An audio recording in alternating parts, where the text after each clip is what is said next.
The Tale of Peter Rabbit by Beatrix Potter. Once upon a time there were 4 little rabbits, and their names were Flopsy, Mopsy, Cottontail, and Peter. They lived with their mother in a sandbank underneath the root of a very big fir tree.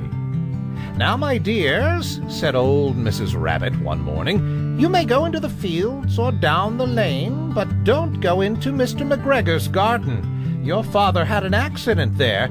He was put in a pie by Mrs. McGregor. Now run along and don't get any mischief. I'm going out." Then old Mrs. Rabbit took a basket and her umbrella and went through the wood to the baker's. She bought a loaf of brown bread and 5 currant buns. Flopsy, Mopsy, and Cottontail, who were good little bunnies, went down the lane to gather blackberries. But Peter, who was very naughty, ran straight away to Mr. McGregor's garden and squeezed under the gate. First, he ate some lettuces and some French beans, and then he ate some radishes, and then, feeling rather sick, he went to look for some parsley. But round the end of a cucumber frame, whom should he meet but Mr. McGregor? Mr. McGregor was on his hands and knees planting out young cabbages, but he jumped up and ran after Peter, waving a rake and calling out, "Stop, thief!" Peter was most dreadfully frightened. He rushed all over the garden, for he had forgotten the way back to the gate. He lost one of his shoes among the cabbages and the other shoe amongst the potatoes. After losing them, he ran on 4 legs and went faster, so that I think he might have got away altogether if he had not unfortunately run into a gooseberry net and got caught by the large buttons on his jacket. It was a blue jacket with brass buttons, quite new. Peter gave himself up for lost and shed big tears, but his sobs were overheard by some friendly sparrows who flew to him in great excitement and implored him to exert himself.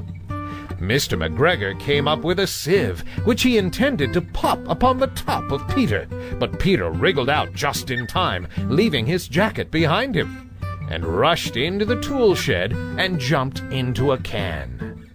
It would have been a beautiful thing to hide in if it had not had so much water in it. Mr. McGregor was quite sure that Peter was somewhere in the tool shed, perhaps hidden underneath a flower pot. He began to turn them over carefully, looking under each. Presently, Peter sneezed, "Curty-shoo!" Mr. McGregor was after him in no time and tried to put his foot upon Peter, who jumped out of a window, upsetting 3 plants. The window was too small for Mr. McGregor, and he was tired of running after Peter. He went back to his work. Peter sat down to rest. He was out of breath and trembling with fright, and he had not the least idea which way to go. Also, he was very damp with sitting in that can. After a time he began to wander about, going lippity-lippity, not very fast, and looking all around. He found a door in a wall, but it was locked, and there was no room for a fat little rabbit to squeeze underneath.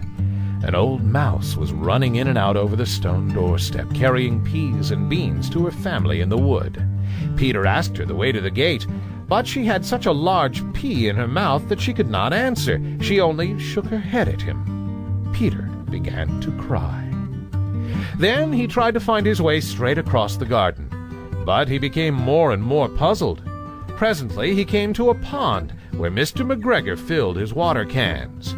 A white cat was staring at some goldfish. She sat very, very still, but now and then the tip of her tail twitched as if it were alive. Peter thought it best to go away without speaking to her. He has heard about cats from his cousin, little Benjamin Bunny. He went back towards the tool shed, but suddenly, quite close to him, he heard the noise of a hoe. Scritch, scratch, scratch, scritch. Peter scuttered underneath the bushes. But presently, as nothing happened, he came out and climbed upon a wheelbarrow and peeped over. The first thing he saw was Mr. McGregor hoeing onions. His back was turned towards Peter, and beyond him was the gate. Peter got down very quietly off the wheelbarrow and started running as fast as he could go, along a straight walk behind some black currant bushes. Mr. McGregor caught sight of him at the corner, but Peter did not care. He slipped underneath the gate and was safe at last in the wood outside the garden. Mr. McGregor hung up the little jacket and the shoes for a scarecrow to frighten the blackbirds. Peter never stopped running or looked behind him till he got home to the big fir tree. He was so tired that he flopped down upon the nice soft sand on the floor of the rabbit hole and shut his eyes. His mother was busy cooking. She wondered what he had done with his clothes. It was the second little jacket and pair of shoes that Peter had lost in a fortnight. I am sorry to say that Peter was not very well during the evening. His mother put him to bed and made some chamomile tea, and she gave a dose of it to Peter. 1 tablespoon to be taken at bedtime. But Flopsy, Mopsy, and Cottontail had bread and milk and blackberries for supper. The end.